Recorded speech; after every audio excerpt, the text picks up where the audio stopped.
Alright, we are on to red. Well, yeah, we are looking at the best red common. Maybe. A Braid is a 1 and a red instant that you can choose one. Destroy target artifact or it deals 3 damage to target creature. So in this set, destroy target artifact. Now, it does kill a lot of things. Just 3 damage is always super consistent for 2 mana. Beautiful. In this set, a B. Not even a B minus, I think. I mean, how many? How many really good artifacts are there? I mean, there are enough. There's some craftings, uncommons. Yeah, I think I'm gonna be. Man, I don't know. I kind of want to give it a B minus. But in this set, it's a B. Usually, I give it a B minus. In this set, I think it's a B. Maybe I'm wrong. Maybe it's gonna go down. But it's just incredible in this set, and it's always good. But in this set, it's better. Ancestor's Aid. By the way, do you need? Okay, I need a couple clerical housekeeping to do. What? Do you intend to finish the set review today? Well, let's see how it goes. Oh, so you'll see. I think we can. I think we totally can. And second of all, I have to use the bathroom. You have to use the bathroom? Yeah. Can we take like 2 minutes or 3 minutes? 2 minute pause. Seems fine. Seems fine. I'm gonna get my water. I'll be right back. Alright, guys. Gonna see you in 2 minutes. Yeah, I'm also gonna get the water, so I don't have to do it later. See you in 2 minutes, everybody. Let me just see. Wait, what did you guys say about blue and black comparison? Yeah, black is definitely not an aggro color. I agree with that.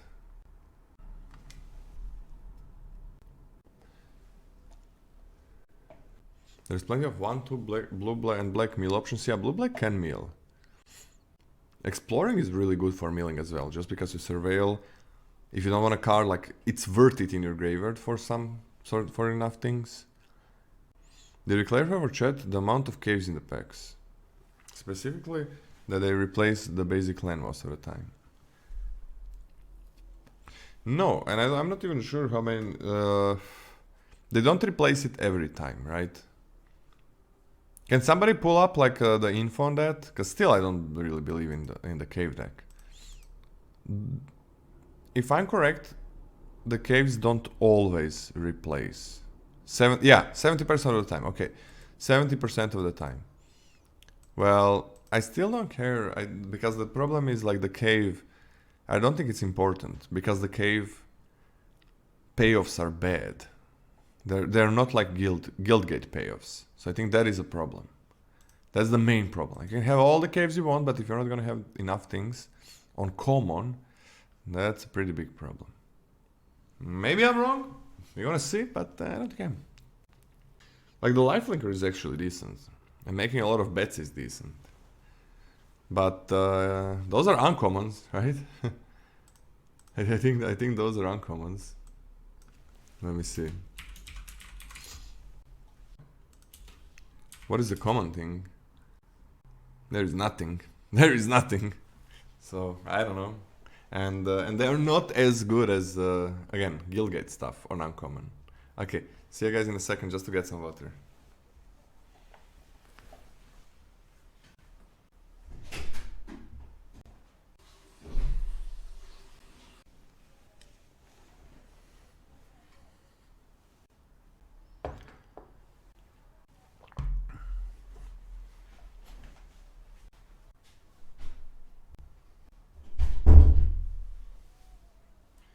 Scott is not here yet?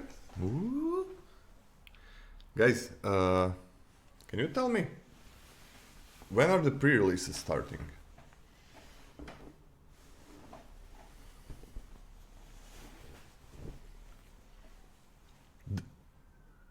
This Friday?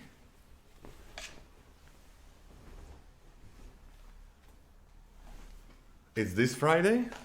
That's when they're starting? Oh yeah, okay. Well, Scott is not here. Let me apply for the pre-release then. Oh man. Haven't been to the last pre-release. I usually always go to one. I wanna play with a set as soon as it's out. Oh hey Scotty.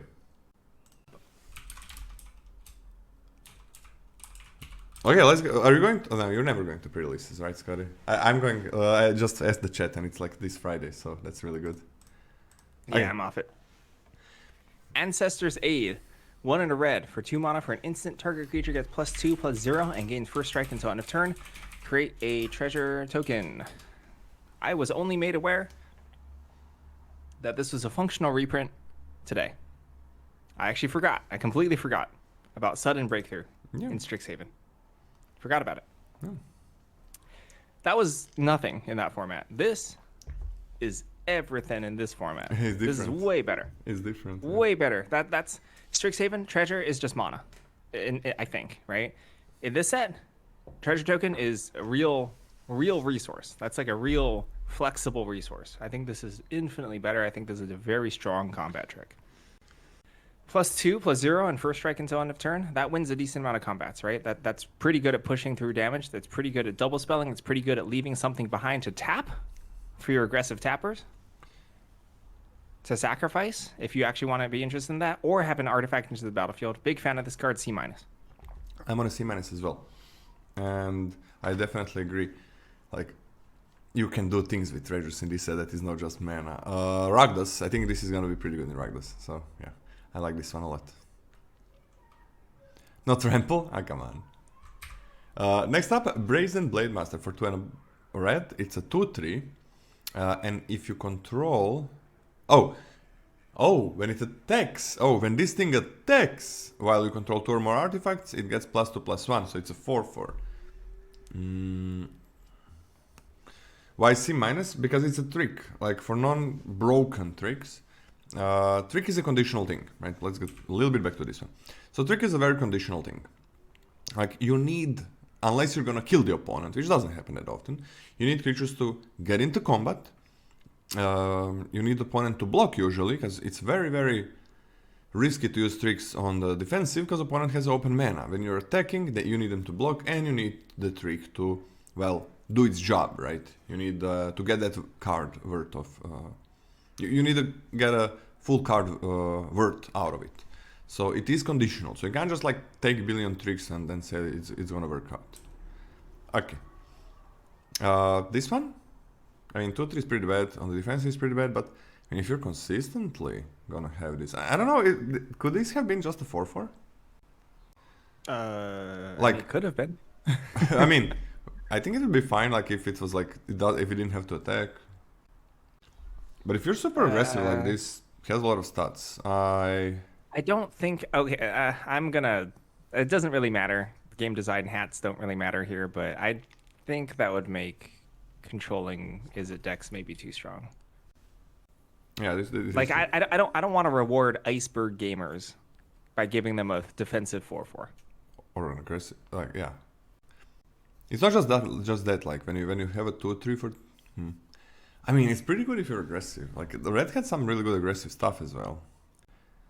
I'm kind of okay with a C for this one. I usually hate 2/3s for 3. But I think it's gonna work out in red. Yeah, I think this is pretty powerful. C- though. Okay. I feel like it's maybe gonna go down, but no. Okay. Burning Sun's Cavalry, 1 in a red. For a creature human knight, it's a 2/2. When Burning Sun's Cavalry attacks or blocks while you control a dinosaur, it gets +1/+1 until end of turn. For any of those keeping score, this is strictly better than Tilinali's Knight because it triggers on blocks. Tilinali's Knight was only attacker. And that's actually pretty big game. Yeah. Pretty big game. This is a high quality premium 2-drop in my opinion for a dinosaur deck. Attacking as a 3-powered creature, big game. And the fact that it can actually play defense now that if you're behind, once you drop a dinosaur, big game. I actually think this is a C+. Okay, so this is the only tribal archetype in... Like, the only tribal thing is dinosaurs, basically. Like, pirates, not that much. Like, if you're going, like, real tribes, like, the types, the creature types. So the dinosaur tribal does exist. This is, like... Red doesn't really have that many dinosaurs. It has, like, some 5-drops and 6-drops, which is kind of okay, which are fine-ish, but nothing special. It has the 4-mana 4/3 menace, which makes something else have menace, which is not that bad. in an aggressive deck, and I think red can be pretty aggressive. It's also an artifact for that deck, which red aggressive decks like artifacts. But you kind of need to be green, I think. In the end, you're getting like a 2-mana 2/2, so that's not the end of the world. You do want to be green, I feel like because there's a really good dinosaur for 3 mana, there's a fine one for 4, there's a really good one for 4 mana, there's I like the 6-drop, I'm okay with the 7-drop as well. I'm okay giving it a C+, like how I pick it, and gonna change my deck a bit around it if I have enough. I'm okay with this, I'm okay giving it a C+. But it definitely goes down, like in Rakdos, it goes down in blue, in white, like you're not gonna have, like you really want to pair it with green. Do you want to give a ceiling to this? Yeah, I was about to say, this is a powerful card, but I also agree that, you know, like you could play Boros dinosaurs and stuff with like the Tapper dinosaur and stuff in old Ixalan. You can't really do that here. A lot of slots are taken up by gnomes, hilariously. I'm okay giving this like a C- even and C+ ceiling. Yeah, I'm okay with it. I'm gonna give it a C, and then C+ ceiling seems fine. But this is really good in a Dino Tribal. Like this is if you're Gruul, that's gonna be the thing. Child of the Volcano for 3 and red. It's a 3/3 trample, and in the beginning of the end step, if you descend at this turn, put a +1/+1 counter on this thing. No. I don't think so. So many things are competing for a 4-mana slot in a lot of colors that just don't. This just doesn't make it. I think it's a D. So me personally, right? I've read the card, like I read through the spoilers a couple times, but I only like really combed through them on a fine-tooth comb for the first 3 colors. I haven't seen, admittedly, I haven't seen and thought about nearly about red and green. But now, I'm officially off of Rakdos descending stuff. I'm off it. Yeah, this is too many whiffed commons. Yeah. You know? Yeah. The 3-drop in black needed to be good. And this card needed to be good. And without, like, we're missing such huge pieces of that puzzle to the point where, like, this archetype just seems really underwhelming. D, I'm off it. Yeah, glad that you are. Daring Discovery, 4 and a red for a sorcery. Up to 3 target creatures can't block this turn. Discover 4. Oh, come on. I mean... Yeah. It's awkward. Do you know what's weird about this? It goes in an aggro deck where your curve is super low. And in an aggro deck where I want combat tricks more than normal. Yeah. Barf. Ugh. I don't like this. This is also a D for me. I understand that you are going to die to this, and this will feel powerful at some points in time, but I don't like this card. It's a D for me. Yeah, the problem is like you want like a good amount of 1-drops and 2-drops, and then you discover like a 1-drop per 2-drop with this. So I'm on a D as well. Hope it's I don't think I want to hope it's better. I don't like the count block effects. I don't like that. Now Dinotomaton. For a 3 and a red, you get a 4/3 menace, and when it enters the battlefield, target creature you control gains menace until end of turn. And it's an artifact, and it's a dinosaur. So this kinda... Okay, this works with red artifact matter, aggressive things. This works with red dinosaur matters, aggressive things. And it helps you with aggression, because it gives menace. And it continues the aggression, because it has menace. So even though I don't like 4/3s for 4 mana, I really like this one. I think this, again, like this is why so many 4-drops are good in different colors that I think most of them we are gonna downgrade, and maybe we are gonna downgrade this one as well. But right now, I'm kind of okay with it. I like it. It just does everything. I'm gonna give it a C+ for red, just because it does everything that red wants from a 4-drop. But then you go into some other colors and you maybe get a better 4-drop. But this really does do everything. Gives you... Wait, okay, yeah, go. No, I'm not going to add anything powerful, but it's I'm not giving this 4-drop a C+. It's just a C for me. It's solid. It's just really solid and does a lot of stuff. Yeah, no, but give it a C from me as well, just because there are a lot of 4-drops in different colors that I like a lot. So whenever we have, unless it's a 2-drop slot, whenever we have like 4, 5, 6 slot, where a lot of things are contending, you really don't need to pick anything that highly. But this one might be the one that red needs. Because it's the only red dinosaur that you're going to be like super happy playing. And it's also an artifact. So it really works for that aggressive game plan. Etali's Favor, 2 in a red for 3 mana total for an enchantment aura. Enchant creature you control. When Etali's Favor enters the battlefield, discover 3. Enchanted creature gets +1/+1 and has trample.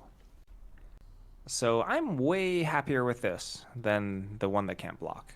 Just because, you know, you're not paying nearly as much up front to get your 2-drop. If this were, for example... Sorry, I just drank water. If this were, for example, 3 mana, get a bear, something else gets +1/+1 trample. That's strong. That's like a strong 3-drop. Negatives to that, you can find your combat tricks that you will be playing in your aggressive slanted deck, right? You can get blown out, and that's terrible. Imagine getting blown out. Yeah. Imagine playing this in a braid, you know, like into a braid. Like if you play a 2-drop and your opponent passes the 2 mana, you just can't cast this. You're just not going to. It's horrible. It's so bad. But I think it is playable, and I think it is powerful enough to be like, yeah, this is a perfectly fine playable for me. This is it's like a C- for me. I'm gonna go with a D+.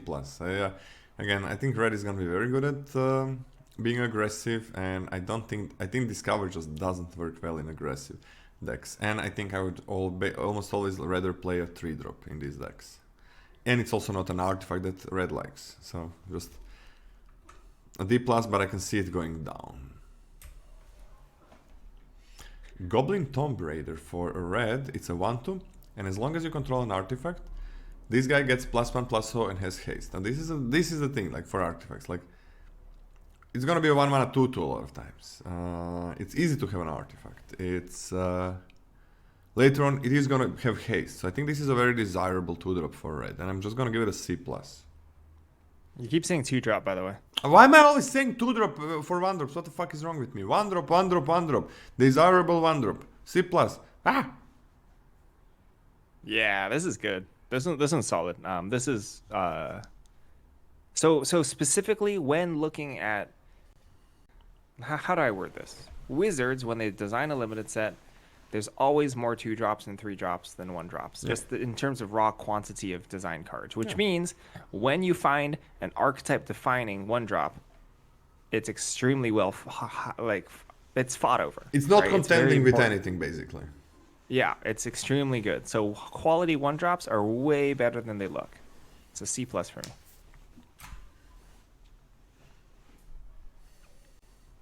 Hotfoot Gnome. 2 and a red for a 3 mana artifact creature gnome. It's a 3/1 with haste, and you can tap it. Another target creature gains haste until end of turn. Sure, it beats. You know, it gets played. It attacks. It also, weirdly enough, literally can't even attack past another gnome, which is maybe flavorful. Maybe that's how it's supposed to be. But also, when it's blanked, you give something else haste. Sure, I'll take it. That's fine. It's like a C- for me. It's a perfectly serviceable 3-drop. I think it's shit. Shitty 3-drop. Crappy gnome. That doesn't service anybody. And... Do you want to be serviced by a gnome?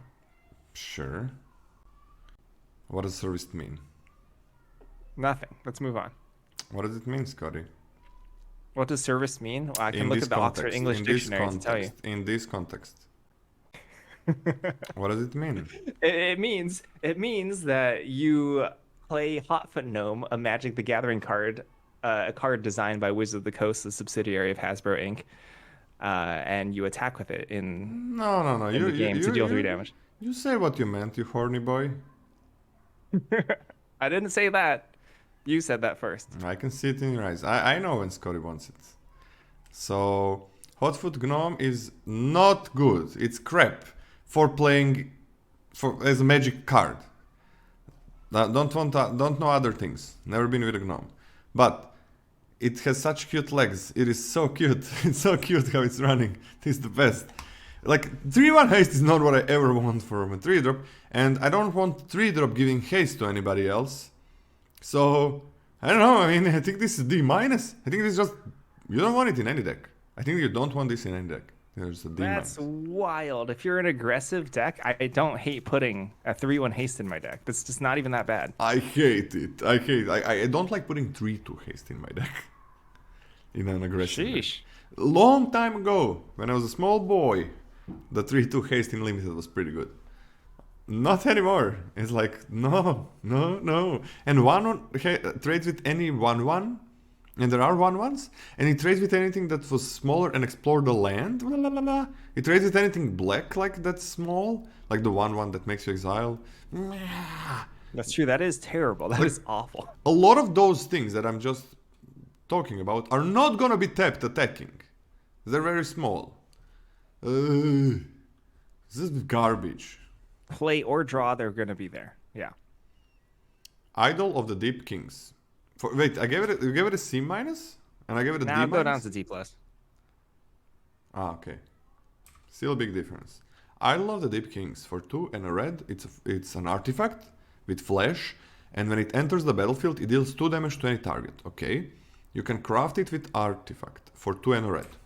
And it becomes the X. Becomes like an equipment that you can equip for 2. It gives +2 +so. But when it enters the battlefield, aka when it's crafted, you can attach it to a creature you control. So 3 mana deal 2 damage as a flash is not good. This is an artifact, so that can matter. That can definitely matter. For 3 more, that's like 6 in total. It is an artifact that is gonna make you better at attacking. That's a lot of mana. But I think in red aggressive decks, it's gonna be kind of fine to have one. But I also think it is gonna be so easy to get one of these. So I'm just gonna give it a D, and I think you do want one. In like hyper aggro red decks. But again, I think it's so easy to get one. Why do you want one in hyper aggro red decks? Like, Like, what do you?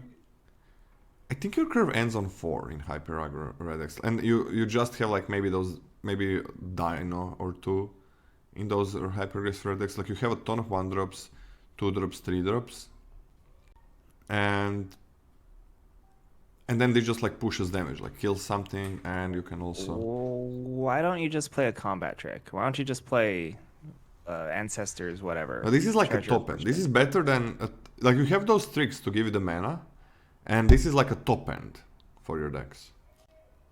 Weirdly enough, I'm giving it a higher grade than you. I'm giving it a D+, but I think that it's really easy to pick up. Okay, yeah, it is very easy to pick up. Where do you want it then if it's not aggressive decks, man?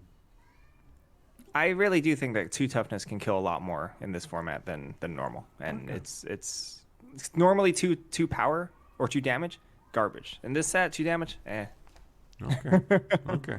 It's upgraded from garbage to eh. Okay, great. I'm gonna search this rifle Panicked? now. Panicked Altasaur, 4 and a red for a 5 mana creature dinosaur with reach. Has tap. Panicked Altasaur deals 2 damage to each opponent. This is fine. This is fine. I am not super desperate for this, but it's perfectly acceptable. Like, has something that can sit on the battlefield on a stalled board and tap to deal 2 damage. We've literally seen this effect at flipped power toughness, and I think this power toughness is better. I prefer the 5 toughness rather than the 5/4 Onake Ogre or whatever. I'm perfectly fine with this as a 5-drop, but I'm not super. I don't need a 5-drop that badly. C-. Yeah, I don't care about this as a 5-drop, and I don't think you need it, but this might be like help you out if you have enough 2-drop dinosaur lovers. So I'm on a like D+. Could be like a D. There are enough flyers, I guess, but I think red wants to be aggressive, and this thing just isn't aggressive enough. Like the stat line, sure, it can deal some damage, but we had like this Onake Ogre or whatever the name was. Was it Onake Ogre? Like the Yeah, Anake Ogre, I think. I think this card's better than Anake Ogre. 5/4. It is Yeah. dinosaur, so that kind of matters. I just don't think that. Man, I'm gonna give it a D. Like, I don't think you put this in. I don't think you put this 5-drop in any red aggressive deck, and I think basically every red aggressive deck is this. I'm okay with it. Basically, any red deck is aggressive deck. I just don't think you put it in. What do you want to say? I'm fine with it. I'm fine putting it in. I'll At play a what? 5-drop. Oh, you're fine putting this as your 5-drop. Yeah, I'm fine. Happy enough. Okay, I'm gonna D. I don't think you want this as your dino build. Like, in a dino build, I think you want green dinos. Alright, Plundering Pirate for 2 and a red. It's a 3/2. When it enters the battlefield, you create a treasure token. C+. C+. Better stat line than a 2/3, I think. It gives you artifacts for your aggressive artifact things. It gives you artifact to sacrifice. It gives you a treasure if you want to ramp into something. So yeah, C+. I think this is amazing. Yep, really good. Really good 3-drop. Are you really? In your hyper aggro red deck, which you literally just said you think all the red decks are aggro. Are you really putting this card in your deck over Hotfoot Gnome? Yeah. Gives me an artifact that my red aggressive decks want. And Okay. I can curve out better, faster. When you also said that your curve ends at 4. Okay. Makes it more The consistent. defense rests its case. I hate 3/1. 3-drop haste or whatever. Rumbling Rock Slide, 3 and a red for 4 mana for a sorcery. Rumbling Rock Slide deals damage to target creature equal to the number of lands you control. Clunky. But plays an important role in red that just kills any blocker. I'm okay with this. I think this fills a role in the format for this role of clunky removal in a certain color, right? We've seen that with Ray of Blast to Oblivion or whatever in black, right? This is that sort of same role. Something that is clunky, something that you put in your deck because you need to remove something large, you know? And you don't really care how much money you spend for it. This is C- for me. I think this is fine. Yeah, I'm okay with this as well. C-. Kills things, 4 mana, sorcery. Yeah, it's fine. Fine removal if you need it. Seismic Monstrosaur for 4 and double red. 6/5 trample for 2 and a red. You sacrifice a land to draw a card. Mountain cycling for 2. Alright, 6/5 trample for 6 is nothing special, but it can mountain cycle if you need it. It's a dinosaur, I guess, and it does give you the late game. Right? It does, like, you play your 6-drop and then you start drawing cards from lands. So I don't think it's end of the world if you play this. So I'm on a D+. I think it's fine. The effects are fine. That's fine. D+. But nothing special. Yeah, nothing special. It's fine. It's fine. What was this card? This was Seismic Monsters. Sorry, I'm a little far behind. Sorry. With this spreadsheet. Yeah. Next up we have the torch.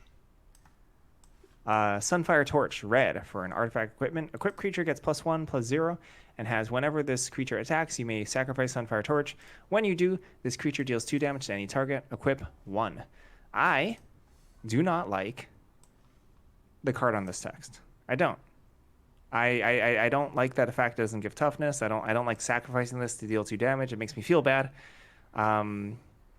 I think it's important.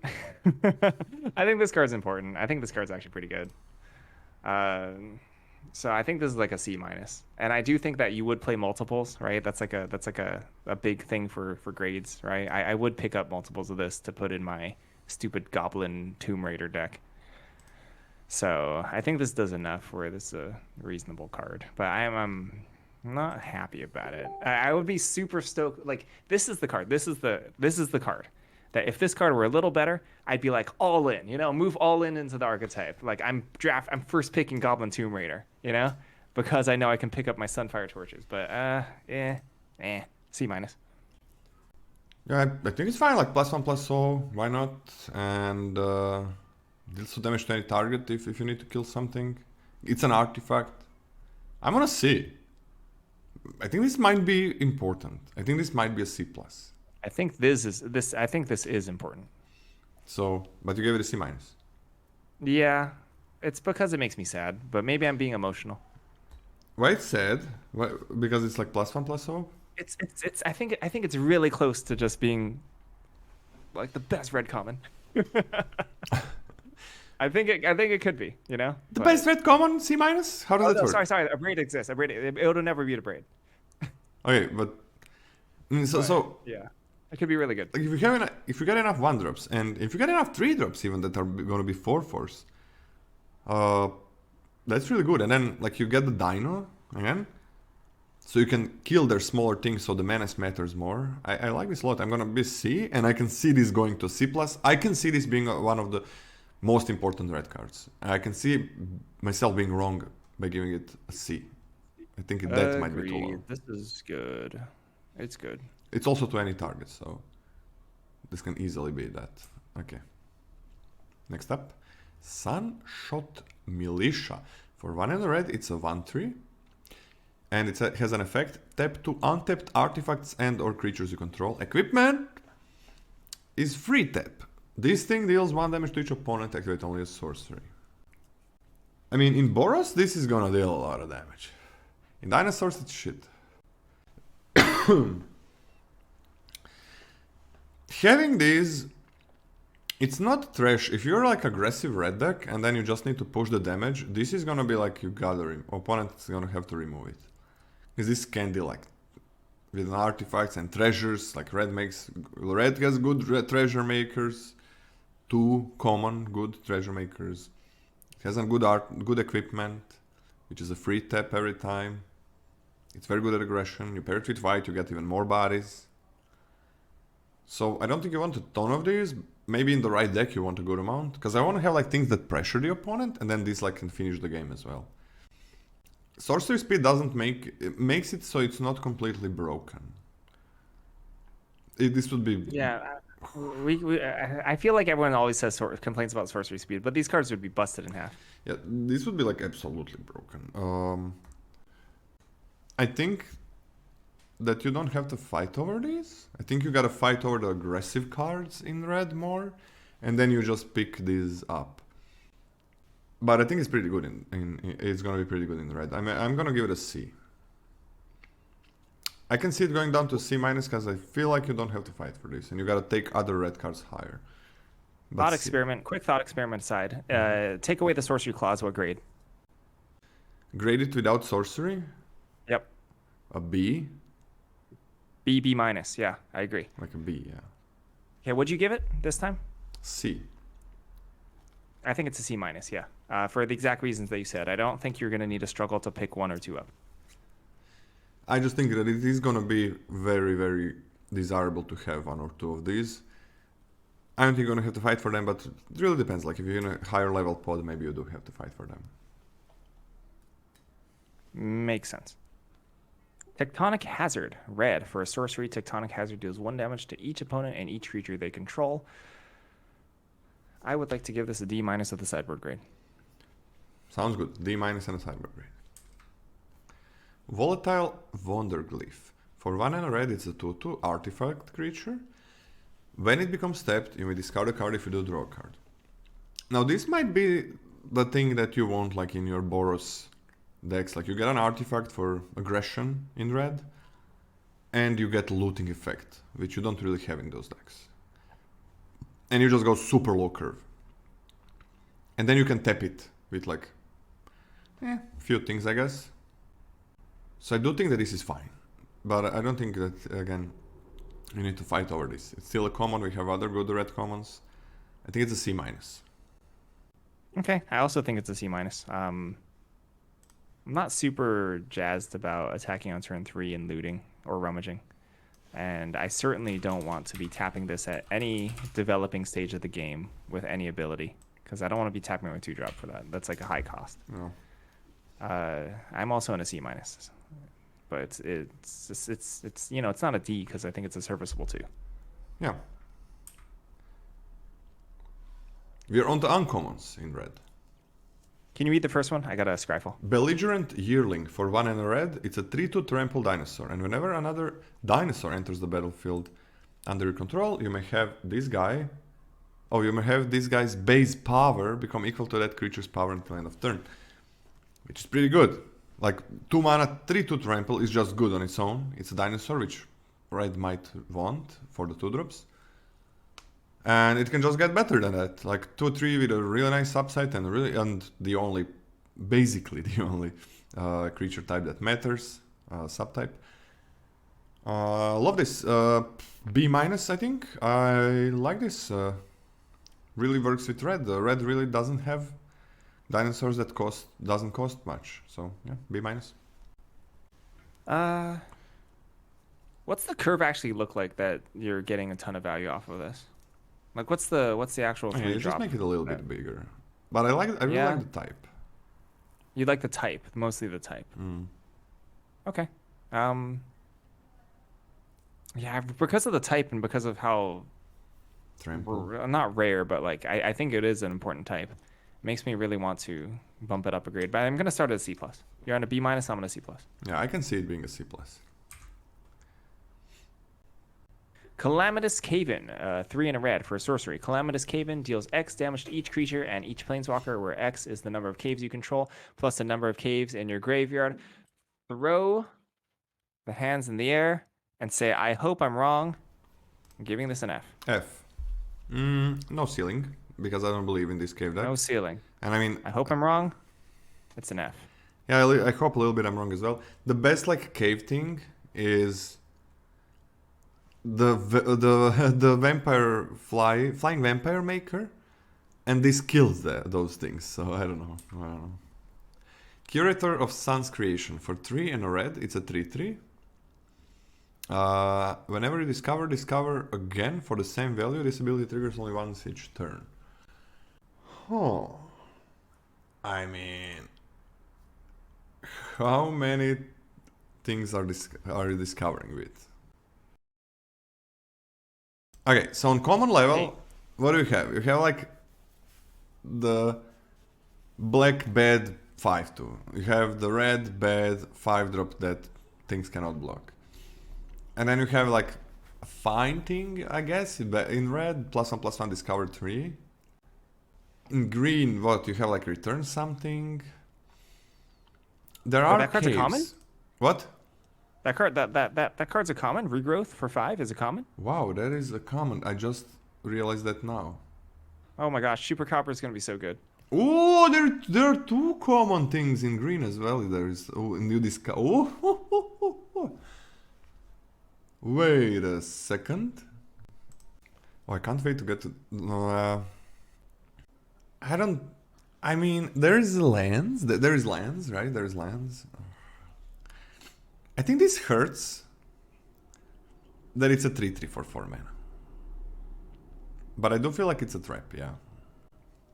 It's good with lands, right? But then it's red and it gives you the late game. I think I'm on like a D+ for this one. What do you think, Scotty? I am also on a D+. It's a 4 mana 3/3. It's clunky, has to live. You have to not want to block with it, and it's not statted to survive combat. So, what if this was like a 2/5? I'd be way more into it. Same, way more into it. But then again, like red more into it. Red is not happy with 4 mana 2/5s. And again, 4-drop slot is very contested, I think. Ooh, we got a pickaxe. Skara. Sorry, I have lost. I can do it. Diamond pickaxe. For red, you get an indestructible equipment that has cost of 2 to equip. And equipped creature gets +1/+1, and it has, whenever this thing attacks, create a treasure token. Hell yeah. I think pickaxe was better in terms of... Sure, it needed to connect, but 1 mana is so much different to equip. It is so much different. Oh, I love the pickaxe. I was on a pickaxe train like the moment Kaldheim hit, basically. Like it was the first time I drafted, I was like, fuck, pickaxe is everything. What happened to the branding then? Why did you let Vincent take that from you? Yeah, I don't know. Yeah, how'd you do that? What happened? You Come know, on. I Stay actually on top of That's it. let's see. I was Yeah. when I said this, I was thinking like, I got it sooner. I got a pickaxe sooner. It's my thing. But he was the pickaxe man. I don't know.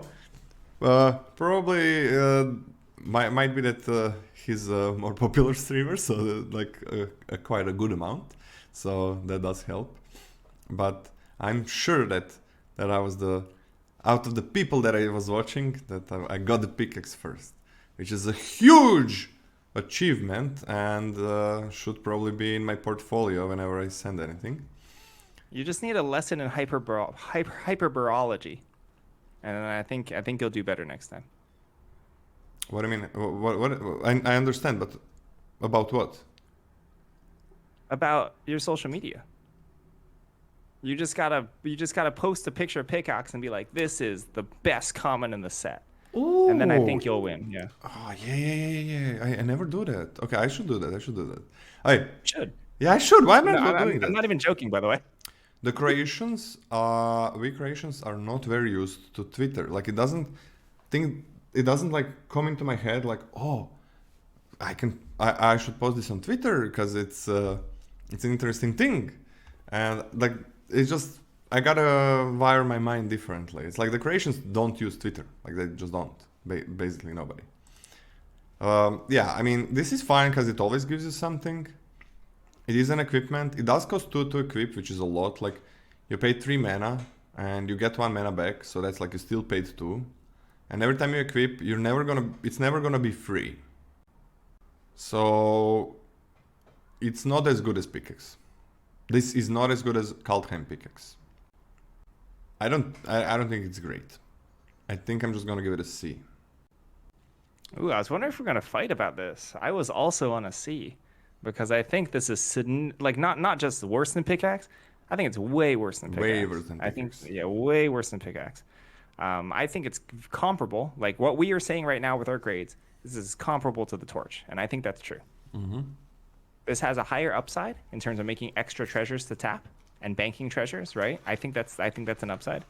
And I think it's worse in any deck that is trying to close out the game by like turn 5.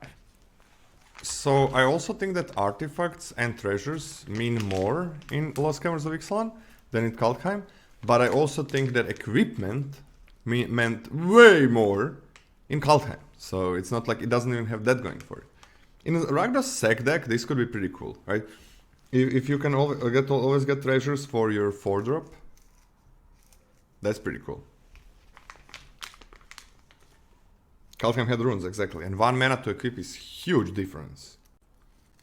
Like, this is pretty cool with Ragnos. So, it's C, but I think it's gonna be better in some decks.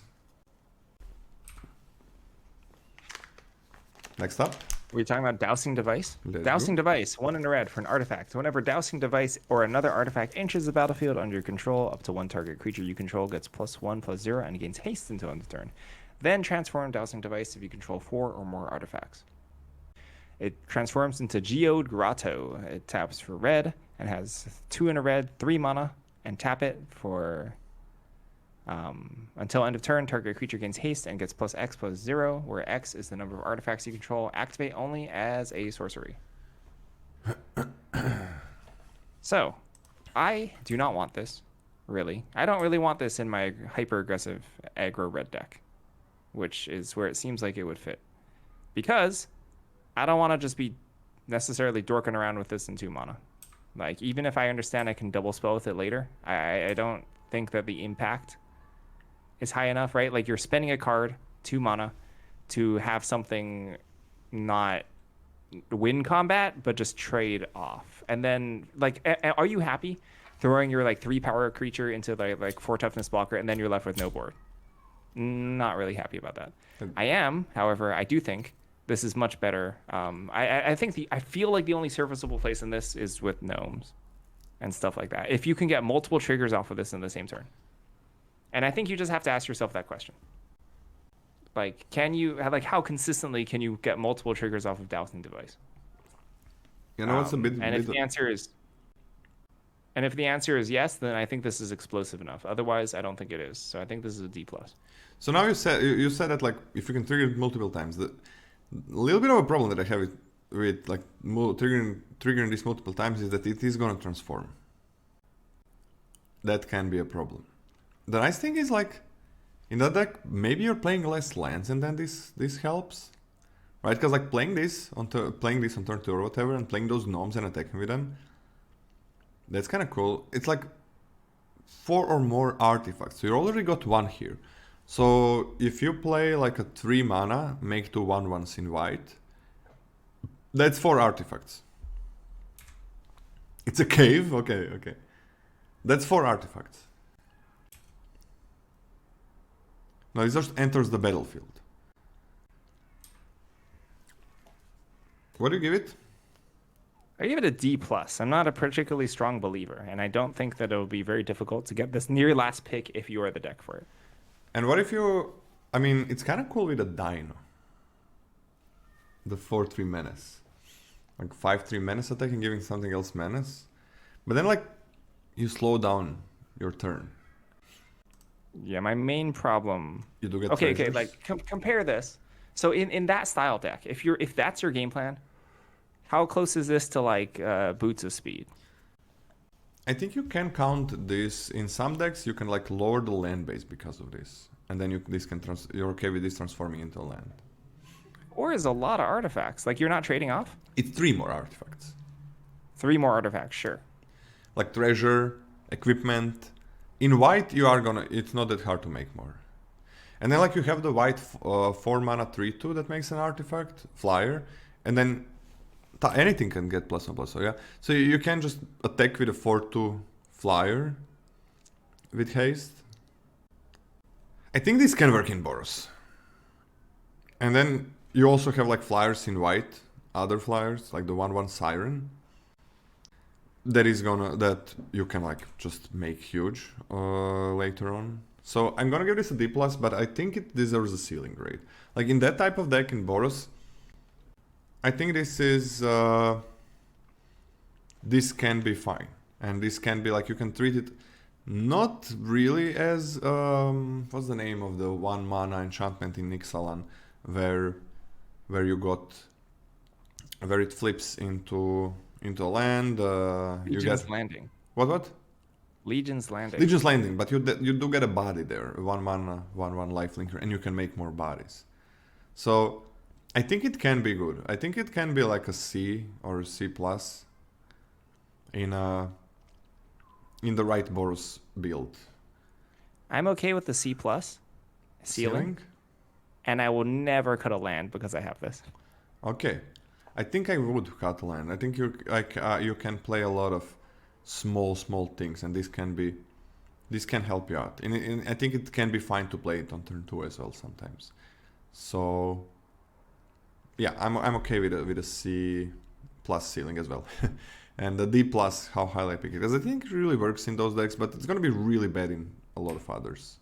But it's a very cool card. I really like that it exists.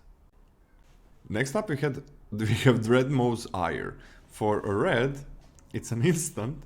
Until the end of turn, target attacking creature gets +2/+2, gains trample, and whenever this creature deals combat damage to a player, destroy target artifact that player controls. Okay, I mean, come on. So red is looking to be aggressive already. So attacking creatures is normal. This costs just 1. This is a trick that you just use, and you can kill a good amount of artifacts now. Some like crafted things and so on, like you're gonna have such turns where you just win the game because you play this. And there are gonna be a decent amount of turns when you are aggressive. It means the opponent has to start blocking. And it means that you are gonna be killing their guy, and you are gonna be trampling over a lot of times and just killing the artifact as well. So I mean, this is a trick that you don't have to play when opponent blocks, and you're gonna be happy with it. I think this is an extremely powerful trick, and I think I'm gonna give it like a B or a B-. I can start it as a B-, but I think it's gonna go up. Whoa, we're not fighting about this. Fucking. Yes, I think this is a B range trick. even after our entire spiel about not rating combat tricks very highly. Well, when there This yeah. is actually to the point, not relevant for a conversation. Well, I guess it is. This card is actually to the point where I think this is not fun. This is too much. I think this is too much. I think this damages the format, in my personal opinion. My uninformed right now opinion. I think this is too strong. But yeah, it's a little conditional B- for me. This is gonna be so much tempo and damage that you're gonna get sometimes that is gonna be way too much. Like you have an artifact creature that attacked, and then you block, and then you trample over it and kill their other creature. Yeah. Ridiculous. Like there are gonna be so many games where this is better than a Braid. Like the only reason why this doesn't blow a Braid out of the water is because it's conditional on cast. Yeah, you gotta That's attack it. as well. The effect is way more powerful than Braid. Yeah, and it's so why is this trick rated so highly, and why I think it's gonna go higher than a B- when I play the format a bit. Is like it is not very conditional, right? You just gotta attack with your red deck. They're gonna block. That's fine. Like 2/2 trample for 1 mana. That's fine. And then like you don't have to kill them if they don't block, which you do have to do with a lot of tricks.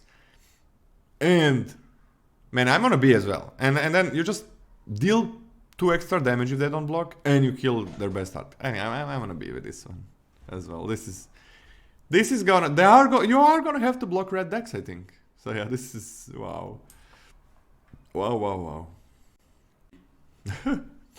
Enterprising Scallywag, 1 and a red for 2 mana for a creature goblin pirate. It's a 2/2. At the beginning of your end step, if you descended this turn, create a treasure token. Yeah, that's pretty reasonable. I don't actually think this is an absurd 2-drop. I think this is very nice. You know, I think it's nice to have. Trading off any creature, right? Rummaging, looting, sacrificing, etc. Get a treasure. Nice, not bad in all fronts. I think that the thing holding this back, and what's actually more important than the cute stuff you can do with it, is the fact that it's a bear. You know, it's a bear, Rug. But this is a C+ for me. Yeah, I'm on a C+ as well. Love this card. I don't think it's broken, but this is like very nice. Very nice 2-drop. Geological Appraiser for 2 and double red. It's a 3/2. When it enters the battlefield, if you cast it, discover 3. Wow, wee. Hey. Okay. I mean, get it. That's good. That's really good. Hell yeah. I mean, if you do manage to hit like a 3-drop, 2-drop, or even a 1-drop, that's really good. Red is gonna have a lot of smaller things, so Discover gets worse. But this is the one. I mean, I'm gonna give it a B. If this was not red, I think I would give it a higher grade. But B for starters. I want to give it a... I want to give it a B-. No, it's really good. I've cast a lot of Bloodbraid Elves in my time. This is not that, but it's still very, very good. I'm a big fan. B for big fan. B- for big fan. I mean, I'm kind of okay with a B+. Because, like, you can just draw a card from this, and it's not gonna be a land. Like, you can be... At its worst, it's 4 mana 3/2 that draws you a non-land card from the deck. That's the worst thing it can be. How bad is that? I guess the ability to put this on the battlefield probably is about equal to the strength of something like Organ Hoarder, right? Yeah. So I am convinced by your argument. I'll also go up to B. I'm B+. Oh, you're B+? I went up to B+. Have fun up there. I have fun up there. Because you just draw a non-land card from the deck. If that is like the worst possible thing that can happen. The best thing is like you get a 3-drop. I mean, you get a fucking 3-drop. That's the best thing. This is amazing. Yeah, that's very strong. And I'm not thinking about like that 3 mana +1/+1 trample enchantment. How much did I give it? What grade? 3 mana +1/+1 and trample enchantment? What? Enchantment 3 mana +1/+1 trample that discovers 3. Oh, you gave it like a D+, I think. What do you give it? Me? I gave it a C-. You gave it a D+. Because it's kind of fine. Like you don't care about enchantments, but and blowing out is bad. But like you can put it in your hand, so that's pretty good. But I think it's still D+ for that one. This one is crazy. Did you again forget about that clause when you rated Ateli's favor? No comment. Gold Furry Strider. It's a 4 and a red for a 5-drop. It's an artifact creature golem. It's a 3/5 with trample. Tap 2, untap artifacts and or creatures you control. Target creature gets +2/+0 until end of turn. Activate only as a sorcery. I don't think you should be deceived. This is combat ruining. This is scary. But you have to sort of be ahead and have enough cardboard to leverage using this ability. But since you can use it multiple times, etc., like you can manipulate combat extremely. But it's in your sorcery. favor. It's sorcery, yes. It's sorcery, absolutely. But like, I mean, like, you know, like you setting up to declare attacks is also sorcery. Like, you know, you're not. I don't care about this being a trick. I care about this and your opponent no longer having any reasonable way to calculate math for blockers, like in terms of setting themselves up on their turn. I think that's good. I think that's actually quite good. That being said, like I think it's a powerful effect, but I'm still not diving, right? I'm still not like diving to pick up this card super early. I think this is a C+. It's a 5-drop as well, and kind of stat line is nothing special. In Boros, this can do work. This can do a lot of work in Boros. You have every creature tap, deal 1 damage to the opponent. That's what it can be. Maybe even more. The things go through. Not many first strike. There is that double striker. White double striker where you do this and you put it. You may, if you have a, oh my god, you have a trample trick with that, or you make it fly or something. I want to see minus because like it requires you to tap all of those things, but when you get enough treasures, enough random artifacts, this is so good with equipment as well. Like this is really good with equipment. I'm actually on C. This is really good with equipment. This has immediate board impact. Yeah, this can have immediate board impact. You can do it multiple times. Yeah, I'm gonna see. Like this can be really powerful. I think it's never bad. I don't think it's gonna be bad in your red decks. Like equipment and treasures. You have good common equipment, good common treasures. And then you can just do it like tap this thing as well. You can do it multiple times. It's just question is how much is +2/+0 gonna matter. Sometimes it's not gonna be crazy. But I'm okay with it. I'm gonna see. I think this is gonna be good. Rampaging Ceratops.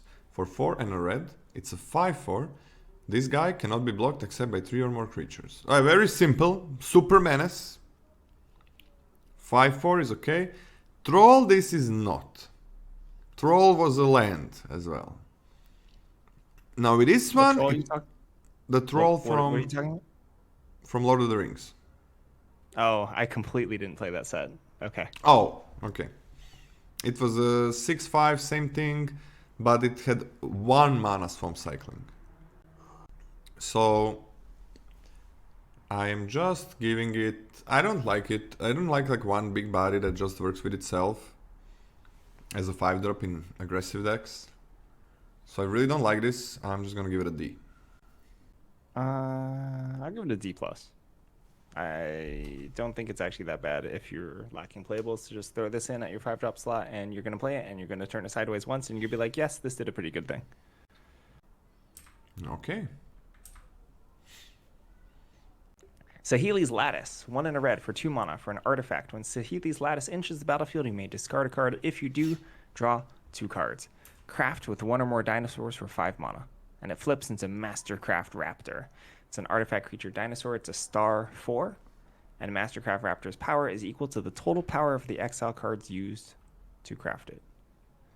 So crafting with more than 1 dinosaur is not super easy.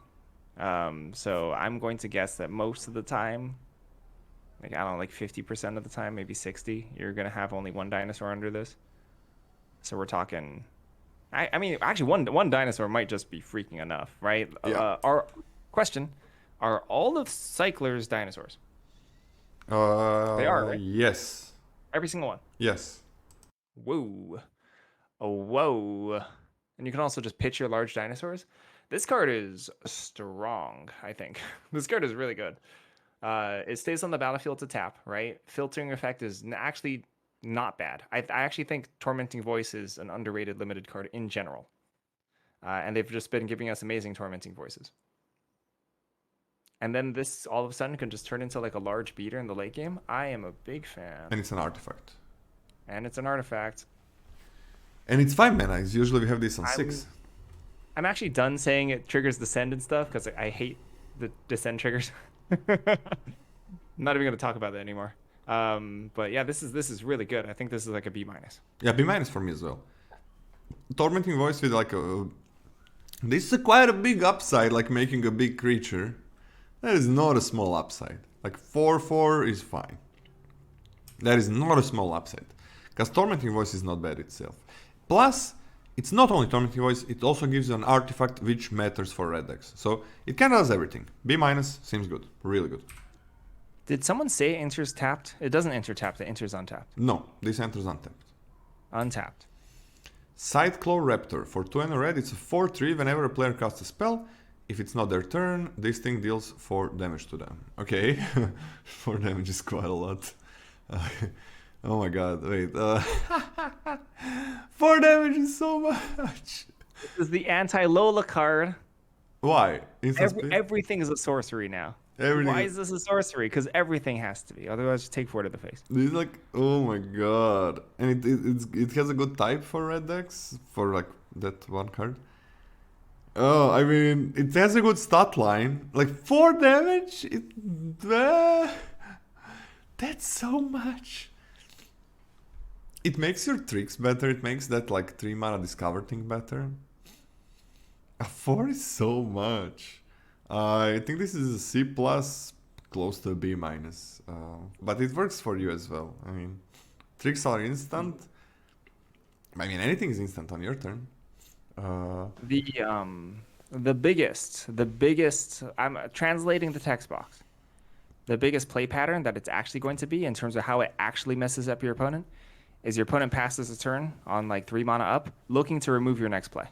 You play this, they can't. Or, I mean, they can, but like it's going to hurt a lot. It's going to hurt a lot. Yeah. Because like after that, your opponent gets to plan around, right? And then they can just do things to make sure that they're not wasting mana. But the biggest impact is the turn this comes into play, where you can waste your opponent's turn and mana, etc. if they wanted to remove your next thing. I think that's the biggest line of text here. And Lola doesn't carry left. Let's have a party. Everyone throw your light sticks up. Let's have a rave. Okay, Lola's back. Never mind. Everyone behave. I think this is a B-. Yep, I can see it being a B-. Like, but the effect, I don't know how, if it's gonna be, if you're gonna be if you care about the effect. That's one thing. I'm not sure. I think throwing off that first turn is big game. Big game. Okay. Okay.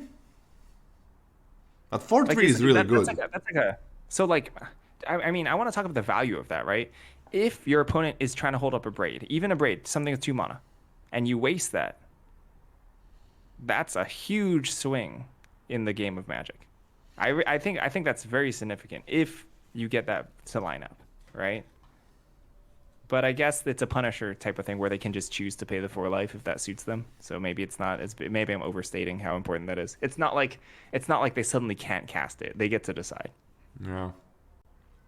Yeah, they get to decide. Maybe they don't care that much about 4 damage, but yeah, it could be a B- just because it's a 4/3. Like that's really good. All right. Is it me? Mm-hmm. I don't remember. Triumphant Chomp, red for a sorcery. Triumphant Chomp deals damage to target creature equal to 2 or the greatest power among dinosaurs you control, whichever is greater. I've parroted this a bunch. I like 2 damage in the set. I think as a sorcerer speed shock, that's cheap. You can double spell with it extremely easily. I'm perfectly fine with that. I think this card is actually quite good, and it just scales up whether or not you have dinosaurs. It just gets extremely strong in a dinosaur deck. If you can 1 mana delete a creature, and do you know what's the best part about this? Is that you can easily double spell with this. Drop a dino, delete something. Yeah. I'm a big fan. Weirdly enough, they have not worded this in a way that it prevents Wait. Rules. I need to judge. Mm-hmm. Do you choose which you do? Like, what happens if they remove this with it on the stack? Does it still? It still retains the power, right? Because of the way it's worded. If you have a 6-drop, you cast this, they remove your 6-drop. It still deals 6, right? Or the greatest power among dinosaurs. Or deal 2. It's not as you cast it. Yeah, but it's not if you control, like why is this not last known power? It checks on resolution? Sure. But in Okay, that's fine. resolution, when do you choose? Because in my eyes, like you're choosing which effect to do while you're casting the spell. 1 second, I gotta sneeze. Whichever is greater. Makes sense. You don't choose. You don't choose. That's right, you don't choose. Okay. Oh, That's you clear. don't even choose. Yeah, oh, yeah, you don't even... that's Oh, what- yeah. I think Scar's really good. Oh my god, you don't even choose. So yeah, it checks on the resolution, yeah. Yeah, it's a B-. Can we give this like ceiling grade? Of what? What do you want to give it a ceiling grade? B? And Yeah, I'm still taking it as a B-. I want to give it a C plus and a ceiling grade B, because like in a deck where you have enough dinosaurs like this being like 4 damage a lot of times plus, there's a big difference. You're just 1 mana kill anything. I think it's C plus and a B. Are you okay with a B ceiling? I'm okay with the B ceiling. And my initial grade being higher is just because I really do think that 2 damage is totally fine in the set. Yeah, I think so too. But I would like the... Nah, it's still... Yeah, it's good. Sorcery though, but it's still good. Zoyova's Justice. For 1 and a red. It's an instant. The owner of target artifact or creature with mana value 1 or greater shuffles it into their library. Then the player discovers X, where X is its mana value. What the fuck? It's not good on your creatures, this is not good on their creatures. What is this shit? It's probably really good in Commander. So what do you maybe use it on some expensive artifact? Like the 6 mana artifact and you discover 6, but I don't think red decks care about it. Like you're gonna get a 1-drop or a 2-drop most of the time. Are you arguing with me about Commander? No. Oh, you're talking about limited. Okay, Limited. no, this card is garbage. It's so bad. Next. Okay, we're done with uncommons. Let's go. Hold up. Yeah? Hold up. Sirkovitz said you can target your own artifact that already had an ETB. I know. And it seems horrible. That seems horrible. I do also still hate it. Yeah, like targeting your own artifact, I think that is really, really bad. You're gambling what you're gonna do for the opponent. Like, it doesn't matter. Like, it's horrible if you use it for opponent. Like, that is the worst thing. Because, again, you're not getting a 1-for-1. And if you use it on your thing, you're still not getting a 1-for-1. Like, you're hoping that you have the ETB artifact. And then that you are gonna get something out of it. Like, you're hoping to not get much. Like, the upside on this is it's not good. And the normal case scenario or downside of this, it's absolutely abysmal. You just don't put this in your deck, I think. It's nice to theory craft about this, but nothing looks great. It's just, you're gonna do cute thing. And cute thing? Well, cute things need to be good. If they need to get you like value, tempo, something, this doesn't need do either. In the best case scenario. Aye. Bone Horde, are you reading, Scotty? Bone Horde Dracosaur, 3 red for a creature, dinosaur, dragon. It's a mythic. It's a 5/5 with flying and first strike. At the beginning of your upkeep, exile the top 2 cards of your library. You may play them this turn. If you exiled a land this way, create a 3/1 red dinosaur creature token. If you exiled a non-land this way, create a treasure token. This is a 5-powered first striking block. Extremely good at blocking. And attacking. Very good at blocking. And super attacking. great block. And attack. Oh yeah, great blocker, great attacker. It's flyer. And if they let it live, you're just gonna roll your opponent. Phenomenal. A-. What the fuck? Oh, good it's mythic. What? Like 5 mana, 5/5 flying first strike is like... Wait, this thing draws you 2 extra cards per turn. 2 extra cards per turn. So it's absurd. like 2 extra cards, and it also makes bodies and treasures This card's bonkers. with those cards. Just a land makes you 3/1 dinosaur. That's what the And an card online says. makes you treasure, so you can play those things. Like land, you get more bodies, and you get a land. And you can play those cards because you get treasures. Like, what the hell is this? What do you give it? An A-. This card's absurd. I'm giving it an A+. Like, if this doesn't get removed right away, like, I think you just win. That's next turn. It's too late to remove it next turn, I think. Because you just like drew 2 extra cards, you probably made a 3/1, you got a treasure as well. And you hit them for 5. And they can't attack, right? You don't attack through this, you can't block it, and it's infinite value. It's just like A+. Sometimes, okay, we had this discussion in the past, like A+ is usually for cards that they're very close to winning you the game, even if they get removed, because they have like ETBs and shit. But this is like so damn powerful. If it gives you a ton of value, it gives you mana, it gives you board presence, like huge board presence, and it, like just by itself and with extra things. I mean, what the fuck?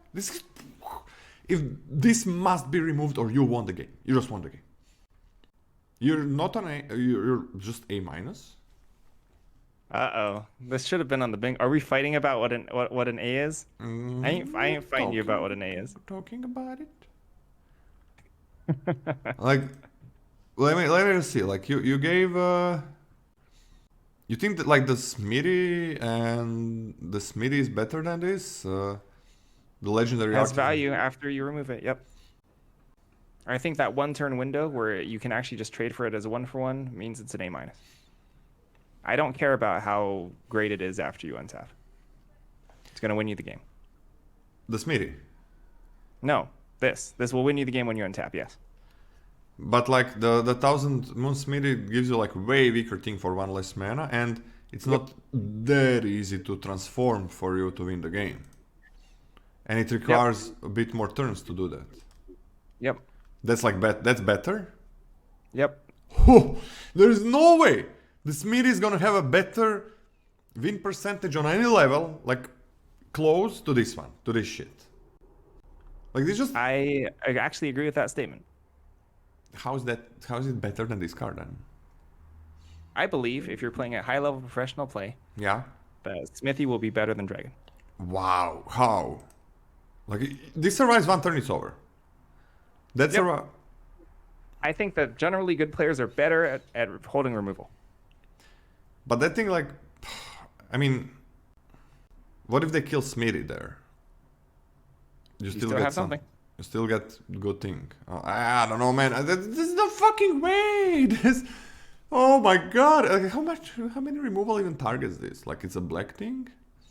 You're so upset, and I love it. What the fuck is this card, man? You're so upset. This is the best. Like, what kills this, man?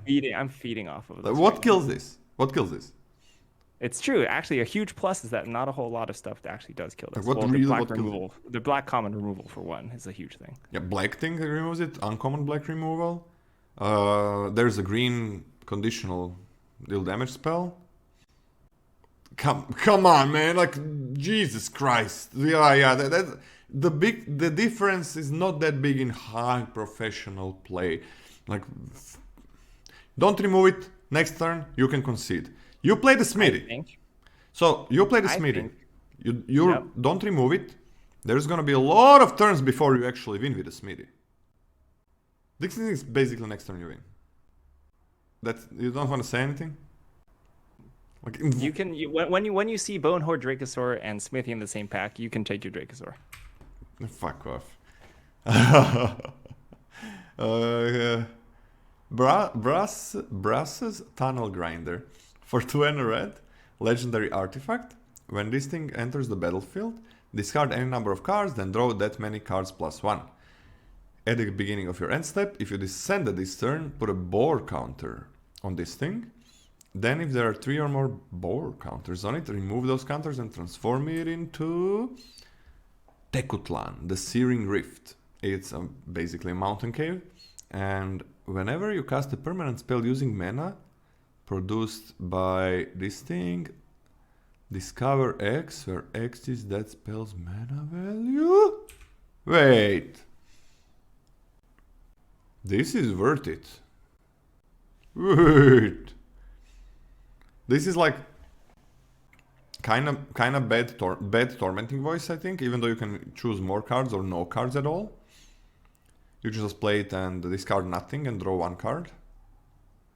I think it's still worse than because it costs 3 mana, but oh, but this is like you're gonna win the game. Like whenever every turn you're gonna discover. Every turn you're gonna discover. Like sure you need to have few things. No, I like this a lot. I think this is a B+. I think this is great. Yeah, I think. So you just need to descend 2 more times. 2 more times. So you like this that much better than Saheeli's Lattice? Okay, I do think it's better than Saheeli's Lattice. On agreement. I'll be for this. Okay. Breaches, Eager Pillager, 2 and a red for a 3-mana legendary creature, Goblin Pirate. It's a 3/3 with first strike. Whenever a pirate you control attacks, choose one that hasn't been chosen this turn. Create a treasure token. Target creature can't block this turn. Or exile the top card of your library. You may play it this turn. 3/3 first striking for 3. Great attacker, great blocker. Can potentially get immediate board impact. That would be phenomenal. But even if it didn't, even if it only triggered off itself, this card's really good. This card is super duper strong. Big fan. I think this card is like a straight up B+. Yeah, it is incredible. Yeah, B+ easy. Like 3/3 first strike is just great on its own. That's great. And it's a pirate. Doesn't have to be another one. Get a treasure, draw a card, can't block. Like all these effects are worth it. Beautiful. Like yeah, B+. Incredible 3-drop. Next up, Dire Flail for a red. Equipped creature gets +2/+0. You can equip it for 1. Okay. And you can craft with artifact for 3 and double red. That's 5 in total. And it transforms into same equip 1, but equipped creature gets +3/+0 and has whenever this creature attacks, you may sacrifice an artifact other than Dire Blunderbuss. When you do, this creature deals damage equal to its power to target creature. Wait, that's powerful. Wait, that's really powerful. Okay. So how much do we like single red? Bone Splitter X. How much do we like Bone Splitter X in red? It's an artifact. Red. What? Sorry, was that a real question to me? I was gonna answer it and then let you, but you can go first. Okay, you answer. You go first. I like it. Go. Just the Bone Splitter. No, that's it? Yeah. Okay. Good. So you like Bone Splitter X in red? I think that's perfectly fine in this set. Yes. Yeah. Same here. Red likes artifacts. Bone Splitter X seems fine. Not that much evasion, but yeah, this is really nice. But when you craft with an artifact, red is making treasures. You're just gonna kill things, and it's 3+3+. So you're just gonna kill things, like kill basically anything. Every time you attack with this. I mean, this is crazy when you craft with artifact. And again, amazing top end in aggressive red decks. I'm just on a B+. B+ as well. Hit the Motherlode, 4 red, 7 mana total for sorcery. Discover 10. If the discovered card's mana value is less than 10, create a number of tapped treasure tokens equal to the difference. Yeah, it's an F. Sorry. I like this card a lot. I love it. I think it's an F. You've killed me. I think you've been trying to find a replacement since the A- fiasco. It's an F and don't play this card ever. F and don't play this card ever. That's what I said. Why? Was I muted for a long time? Tell me, please, while I read the new card. What did you say, Scotty? No, I think if it was Discover a Billion, then maybe you could combo it with the tap thing. And then you could instantly kill your that is true. That'd be better. Anyway, Inti. Celestial of the Sun. 1 red for 2 mana, legendary creature, human knight. It's a 2/2. Whenever you attack, you may discard a card. When you do, put a +1/+1 counter on target attacking creature. It gains trample. Whenever you discard one or more cards, exile the top card of your library. You may play that card until your next end step. Whew. This is really good. This is strong. This attacks as a 3/3 and continues to snowball. And it can potentially have immediate board impact. I mean, probably not, but with your stupid Goblin Tomb Raider. This is nice. I like this a decent amount. This is like a B+ for me. Yeah, that's crazy. Like 2/2 that this is like if you play it on turn 2, it's gonna be a nightmare. It's just like you're not always gonna be able to play this. You're not whenever you attack. Oh, whenever you attack with anything? With anything. Oh. Yeah, a B+. That's pretty good, man. Any time, at any turn, that is really good. B+. Magnetic Galleon. For 3 and double red, it's a 5/5 vehicle. When it enters the battlefield, it deals 5 damage to target creature on opponent controls, and whenever one or more creatures your opponent's control are dealt excess non-combat damage, create a treasure token. Okay, that's really good. Like 5 mana 5/5 crew 2 is not good, but 5 mana 5/5 crew 2 that kills something and probably makes a treasure token as well is incredible. I don't think it's a bomb, but I think it's close, and I'm just gonna give it a high B+. Maybe A-. Really? This is like... The vehicle's bad. We can agree on that. Yeah. And I understand slapping two bad things together usually means a good thing. Slapping some of the two bad things together is like the best thing sometimes. Yeah. Like, and I agree that this card is very good, but... It's like, for example... B for me. Like, quick example. You have a Pring Champion. Like, 3 mana 2/2, flyer is garbage. 3 mana 1/1, on the ground is garbage. 3 mana 2 to make a 1/1, best common in the set, one of the best commons ever made. In Magic.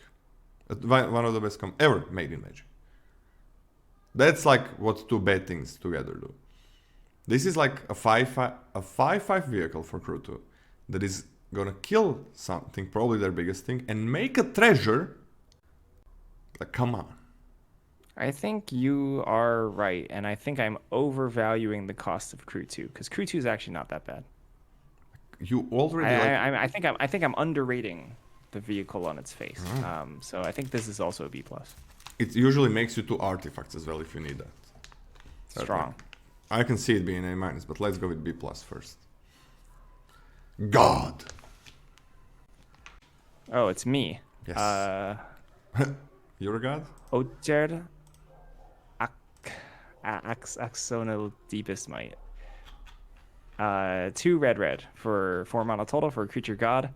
It's a 4/4 with trample. If a red source you control would deal an amount of non-combat damage less than this power to an opponent, that source deals damage equal to this power instead. So if you would ping something for 1, instead you ping something for 4.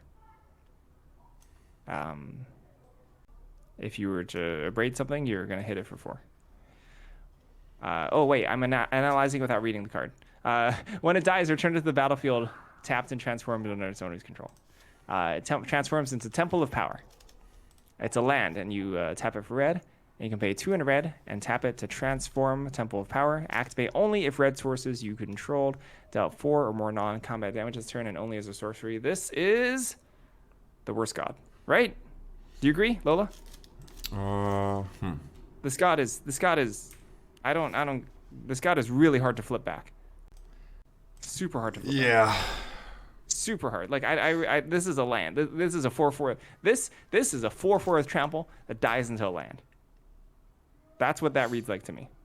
And then maybe your braid is gonna get upgraded, but like not much beyond that.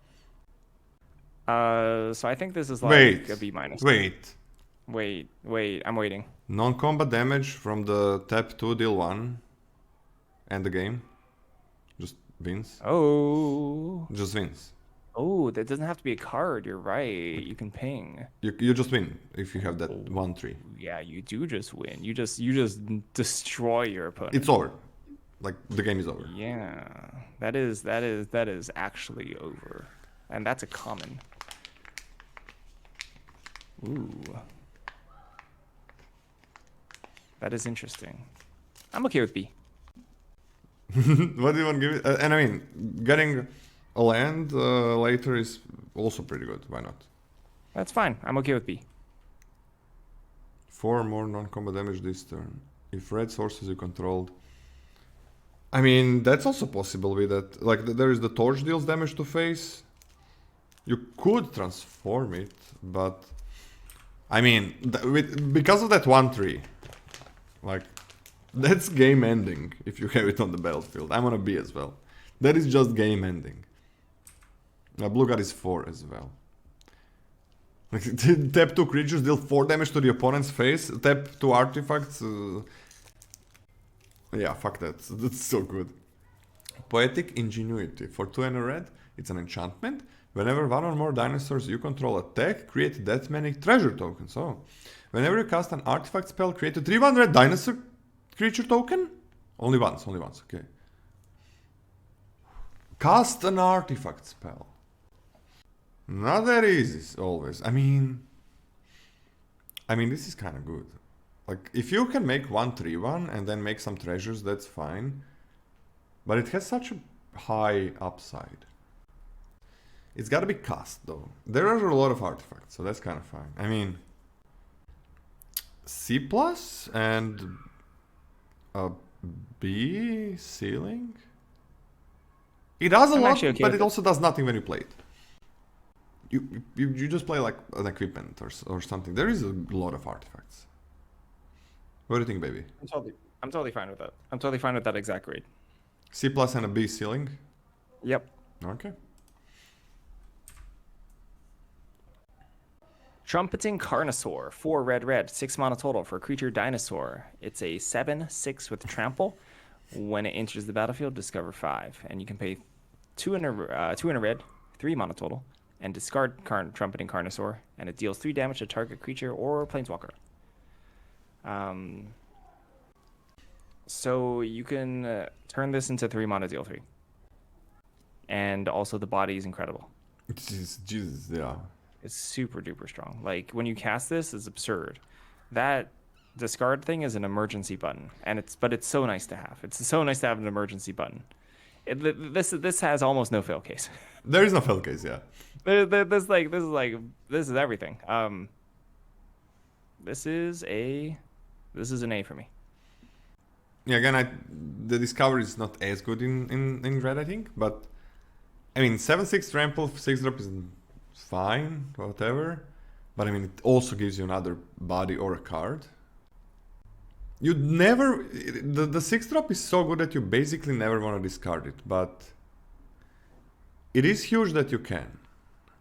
It's like 6-drops have a fail case of you not getting to 6 and playing it. The 3 mana is really bad if you have to do it, because this is so powerful. But again, it's a 6-drop that did something. I'm okay with an A-, but discover 5 in red, I don't know how good it's gonna be. But let's go with I mean, if this thing, I'm on a B+, because if this thing is a 7/6 that draws you a card, revealed card, like, that's fine. I don't think any of these parts is a bomb, right? You have the discarded, that's a nice fail case, but then it's like whatever. Then it's bad. Still, it's a nice fail case, but it's bad. When you pay 6 mana and draw a card, that's alright. It's fine. It's nice. When you get something on the battlefield, now that's huge. But I don't think any of this is bomby. I don't think any of these effects is bomby. You still had to pay 6. You probably got like a 2-drop, 1-drop, 2-drop in red. Maybe you just drew a card, which is way worse, way worse. I don't like, it's a great card, but I don't see any bomby part of it. Like, just taking. Hey Lola, I graded this card higher than the dinosaur 5/5. Are you mad about that? That's fucking stupid, man. I'm sorry for saying it like that, but what the fuck, man? Like, what the hell? I think you should. I think you should rain it on. I think you should rain it Become- on. It brings life to the stream. Like, what should I? Oh, you should just bring the rain. I think it brings life to I the mean, you're stream. gonna up the grade, right, of the flying dinosaur because of this. I'm not. Like, this is better than the flying dinosaur? Uh-huh. I rated it higher. Okay.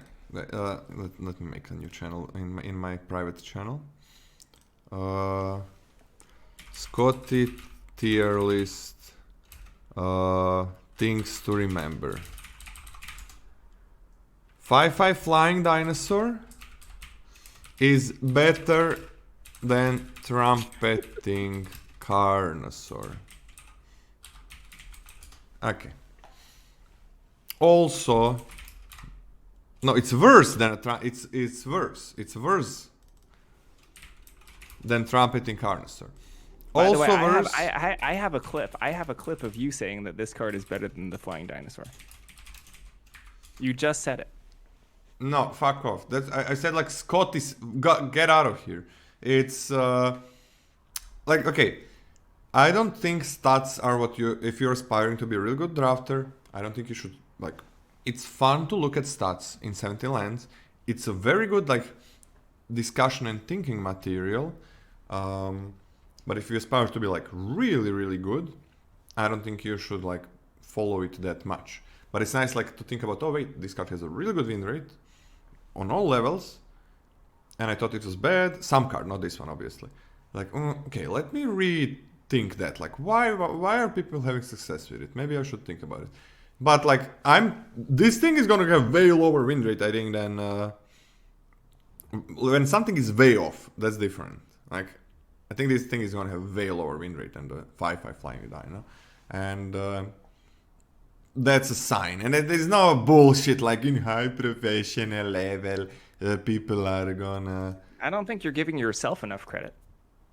What do you mean? But we can talk about that later. What do you mean? What? Not giving myself credit? I think you could handle a bone horde way better. You could handle a carnosaur. Because I think you're a very good player. Well, I don't think I could because I don't always have removal. Come on! Okay. Come on! You want to do green? Come You on, wanna you do try green to now? like stroke my ego to get to your side. No. I only tell the truth. Me being a good player, me being a very good player, whatever you want to say, however you want it to sound, doesn't mean that I'm gonna handle one of the best cards in the format better than a B+ card. No, I don't believe that, and that's not true. And that was a really good try, but no, I'm not gonna handle that thing better. Jesus, man, like it's gonna be so different. Like, 10%. I think you could wrestle. I think you could wrestle the bonesaur, the dinosaur, with your bare hands. I think you'd tear it apart. Fuck off. Chew it up. It's Chew like, crumple up cardboard, throw it in your mouth. okay, a huge percentage difference in win rate, and it's like, but this is better. This is much better when you play on a highly professional level. Where do you even do that? Like, where do you do that? Besides Streamer Showdown, that I didn't host in a while. Like, where do you do that? Where is high professional level of drafting? Tell me. Pro Tour. Pro Tour is high professional level of drafting? Yep. You're fucking kidding me. Good. Jesus. No, that you're right. You're right. That's It wrong. is. Yeah, we can't measure this. We It can't is measure not. It is not. Like, you're gonna have a higher level of drafting against random people, random mythic opponents. And Snap. There we go. See, this is good. This is the bait that I wanted. like, There we go. people that get to Pro Tour know that, and they admit it. Like, that's not a wild take. That's like very normal. We got it. We got it, chat. We got him to say the thing. You see a lot of like 40% win rate drafting, which is like bottom level in Pro Tours. That's what you see from the drafting perspective. Gameplay, well, you see different plays, but gameplay is different. Like they are good at playing. But it's just like some people, a lot of people there, focus only on constructed, and they practice for like 2 weeks before they practice the draft. They learn some things about a set, but drafting is way too complex. You can't just learn the patterns in few weeks. You can't just get good at reading signals and getting in a good lane, figuring out like these small things that if you're drafting against really good players, like small, you can You can go into verse archetypes, and if you know how to draft those that's gonna be the best deck a lot of times. But it is people on Pro Tour, like a lot of them, when they are featured, they're gonna say, "I'm ashamed of my drafting," because it's not shameful. I don't think it's shameful at all. It's normal. It's like you're not drafting, you have to play draft. You're not gonna be as good at it. Constructed is different. You learn the best decks and so on. You have a group. A lot of people play constructed. They choose the best deck to play. You learn the play patterns. You learn exactly what you're playing against. You don't have to deck build. Like, you don't have to do any deck building when you're going to Pro Tour. So you can switch from draft to constructed easier if you're gonna get a time in. Draft requires so much more time, and it's just normal. And I don't think that people on Pro Tour should be ashamed of how they drafted, like later when somebody who is better at it told them about bad things, because it requires a lot of experience. It's not just talent.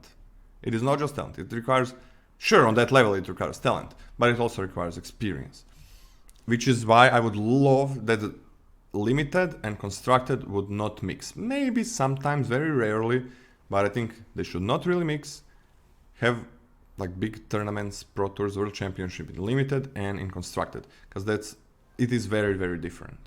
Because the constructed players are basically always, if they're just maining constructed, they're gonna struggle so much with draft, and then they're gonna like feel shame and shit, which they really shouldn't. Like, I don't think they should expect from themselves to be on top of their game, or to be on top of like how good they could be.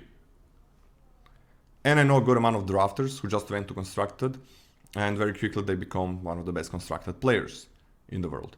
Vice versa requires more time. If you're talented, you got that, but it requires more time. So don't want to like shit on Pro Tour or anything. It just makes sense. It's just logical, and that's why we see those things that we can't really like. Oh, what is this guy doing? What is that guy doing? Well, they didn't invest time because they like constructed. That's what they like to play. You can't learn draft, like learn it super quickly. Yeah. What do you think about it? I think that I agreed with you 5 minutes ago. I agreed with you on your first sentence, And then you popped off, which is a good rant. It was a good rant. Do you agree with these things? Yeah, I agreed with you on the first sentence. Okay. I immediately said Pro Tour is a bad example. Okay, cool. Well, what do you think about red? I mean, we talked about red a bit. Like, it's pretty good aggressive color. Very, very good aggressive color, I think. Let's get into green. I think it's you next. Do you see a defensive red deck at all? I mean, it can happen, I guess. I don't know. Like, so many red decks are just focused on aggression. Like, so many red cards are focused on aggression that you're just losing so many cards if you go into defensive deck. Yeah, I don't really see any defensive red deck at all. At all. Okay. Which is kind of normal, but yeah, let's go next. Armored Kincaller. 2 and a green for a creature dinosaur. It's a 3/3. When Armored Kincaller enters the battlefield, you may